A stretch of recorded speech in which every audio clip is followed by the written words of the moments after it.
गुरु प्यारी साध संगत जी, आज फिर से एक सुंदर सी साखी आप सभी को सुनाने जा रही हूँ। सबसे पहले तो आप सभी को करवा चौथ की बहुत बहुत बधाइयाँ। हर किसी का अपने अपने साथी का साथ बना रहे इस करवा चौथ पर, यही कामना करती हूँ। क्या आप सब लोग जानते हैं कि करवा चौथ कब से मनाया जाता है? हम सब ये तो जानते हैं कि क्यों मनाया जाता है। अपने अपने पार्टनर की लंबी उम्र के लिए, अपने पति की लंबी उम्र के लिए रखा जाता है। लेकिन क्या हम सब ये जानते हैं कि कब से मनाया जाता है? आइए गुरु प्यारी साध संगत जी सुनते हैं कि करवा चौथ कब से मनाया जाता है।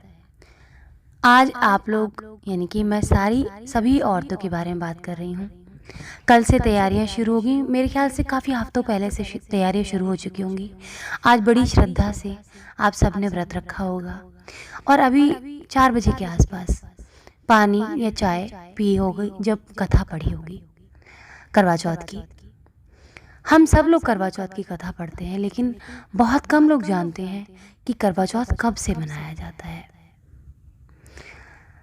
तो आइए, अब जब तक चांद नहीं निकलता तब तक समय नहीं निकल रहा ना, आप सबका भी चांद का बहुत इंतज़ार है ना, तो तब तक इस साखी को दिल लगा के सुनिए और इसके अर्थ को समझिए कि क्यों हम अपने पति के लिए ये व्रत रखते हैं और ये कब से मनाया जाता है। आइए गुरु प्यारी साध संगत जी सुनते हैं आज की ये सुंदर सी साखी। ये कहानी है बहुत हजारों साल पहले की, जिस समय पर करवा एक औरत का नाम था, बहुत बड़ी सती थी। अपने पति के अलावा उन्होंने कभी भी किसी इंसान को सपने में भी नहीं देखा था। एक सच्ची सती ऐसी ही होती है जो अपने पति के अलावा किसी को नज़र उठाकर भी ना देखे और कभी भी सपने में भी पराये पुरुष को देखे तक नहीं, उसके विचार तक मन में लेकर ना आए। तो ऐसी ही थी करवा जी। अब आप सब लोग जानते हैं कि कार्तिक मास में, यानी कि ये जो कार्तिक मास चल रहा है, महीना चल रहा है कार्तिक का, इस समय में हमारे सनातन धर्म के अंदर सुबह सुबह नहाया जाता है। बिल्कुल भोर के समय, सुबह सुबह ब्रह्म मुहूर्त सुमिरन के समय पर नहाया जाता है। तो करवा माता के जो पति थे वो तालाब में कार्तिक मास में सुबह सुबह स्नान कर रहे थे, नहा रहे थे। जैसे ही वो नहाने के लिए गए, आप सब लोग जानते हैं कि पुराने तालाब जो होते हैं उनके अंदर जीव जंतु होते हैं, यानी कि मगरमच्छ वगैरह होते हैं, जहरीले सांप वगैरह होते हैं। ये अक्सर करके पुराने ज़माने में हर तालाब के अंदर मगरमच्छ पाया जाता था। तो गुरु प्यारी साध संगत जी, ये बात करवा माता के पति को पता नहीं थी कि इस तालाब के अंदर मगरमच्छ होगा। उन्होंने सोचा ही नहीं था, क्योंकि वो हमेशा जाते थे उसमें स्नान करने के लिए। लेकिन हुआ क्या, जैसे ही वो वहाँ स्नान करने गए तो एक मगरमच्छ ने आके उनके पति के पैर को पकड़ लिया। पूरा का पूरा मगरमच्छ ने अपने मुंह में करवा माता के पति के पैर को भर लिया। खून निकलने लगा और वो ज़ोर ज़ोर से अपनी पत्नी का नाम चिल्लाने लगे, क्योंकि उनके अलावा कोई भी उनका अपना नहीं था। तो करवा माता का उन्होंने ध्यान किया, उन्होंने बहुत ज़ोर ज़ोर से चिल्लाया कि करवा करवा मेरी जान बचाओ। तो करवा माता भागी दौड़ी चली आई। उन्होंने देखा कि तालाब में जो है वो पानी लाल रंग का होता जा रहा है और पति बहुत पीड़ा में लग रहे थे। उन्होंने देखा कि मगरमच्छ ने उनके पति के पैर को अपने मुंह में भर लिया है।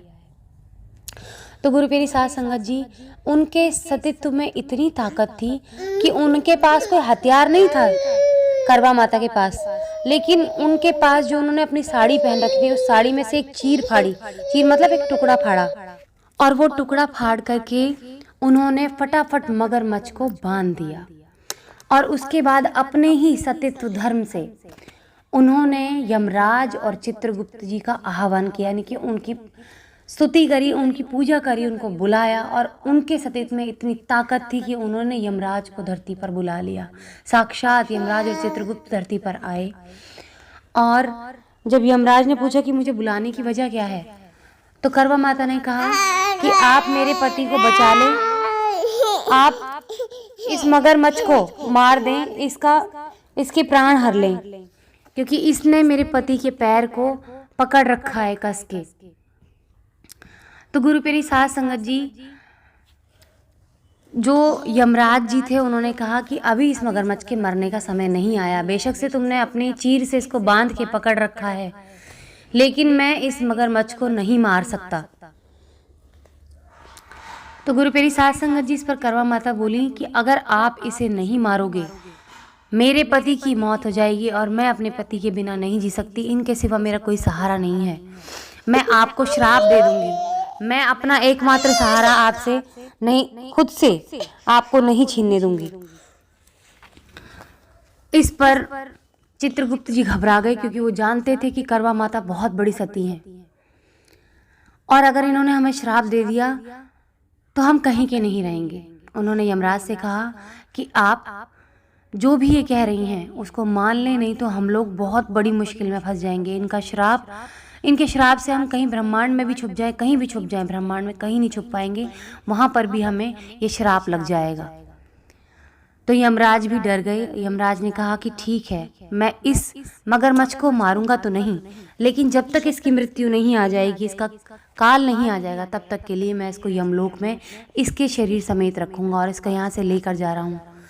और साथ में आपको ये वरदान भी देता हूँ, आपके सतीत्व से मैं बहुत खुश हूँ कि जो औरत अपने पति से इतना प्यार करती है वो यमराज को श्राप देने की हिम्मत रखती है, इतनी ताकत उसके अंदर है। तो मैं आपको एक वरदान देता हूँ। आज कार्तिक मास की चतुर्थी है।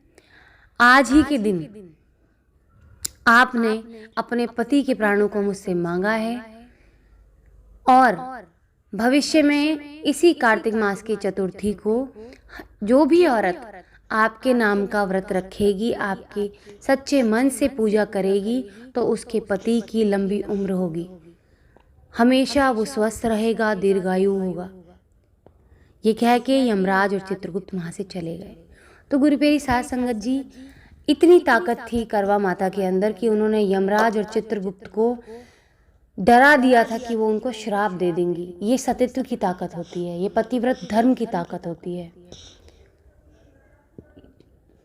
तो इसीलिए उस समय से करवा चौथ की पूजा की जाती है, करवा चौथ मनाया जाता है, इसीलिए इसका नाम उस समय से करवा चौथ पड़ा था।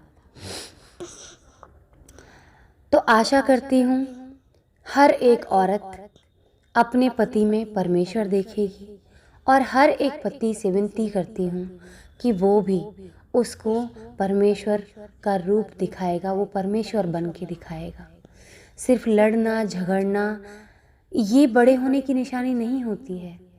आप एक पत्नी की पूरी दुनिया होते हो, उसके माँ होते हो, उसके बाप होते हो, उसकी बहन भाई, पूरा संसार आप ही होते हो। जो भी उम्मीद होती है एक बच्चे को अपने माँ बाप से, एक बहन भाइयों को आपस में होती है, वो सारी उम्मीदें वो आपसे होती है। तो वो हर उम्मीद आपसे ही करेगी और आपका दायित्व बनता है कि आप उसकी हर उम्मीद पर खरे उतरें। आपके घर को स्वर्ग से कम नहीं रखती, आपके घर को स्वर्ग बनाती है, आपके वंश के बेल को बढ़ाती है, आपके बुढ़ापे के सहारे को पैदा करती है। कितने कष्ट झेलती है, क्यों करती है ये सब? वो अकेली भी रह सकती है, आपकी क्या ज़रूरत है उसको? अगर आप दुख दोगे तो आपकी क्या ज़रूरत है उसकी ज़िंदगी में? दुख देना तो बहुत आसान होता है, सुख देने वाले बनिए। जैसा हम भगवान को पूजते हैं ना, वैसा ही हर एक औरत अपने पति को अपने जीवन में मानती है। तो भगवान देखिए क्या करते हैं, क्या आप उनकी जगह ले सकते हैं? अगर आप भगवान की जगह नहीं ले सकते हैं तो आप उम्मीद छोड़ दीजिए अपनी पत्नी से कि वो भी आपके लिए कुछ करेगी। ये दोनों तरफा रिश्ता होता है, तो इस रिश्ते को खूबसूरत बनाइए दोनों मिलकर।